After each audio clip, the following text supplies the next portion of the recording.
Hello friends, welcome back to the new video. In this video guys, we are going to talk about how to disconnect Wi-Fi in Vivo phone. Guys, you want to disconnect Wi-Fi in your Vivo phone, so as you can disconnect it. And guys, now let's see how to disconnect Wi-Fi in Vivo phone. In this video guys, I am going to show you guys how can you disconnect Wi-Fi. So before starting video friends, I want to tell you, if you're new in my channel and you're watching my video first time, so first of all go and subscribe my channel, click the bell icon and like my videos. So let's start video friends. First of all guys, come in your phone setting,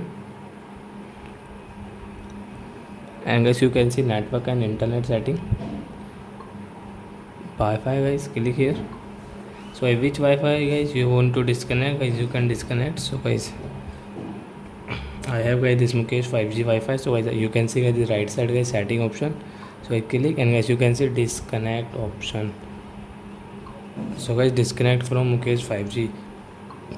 So guys this Wi-Fi will disconnect in our Vivo phone.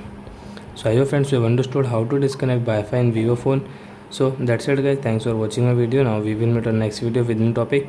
Before going, please go and like my video, subscribe my channel. Bye bye friends.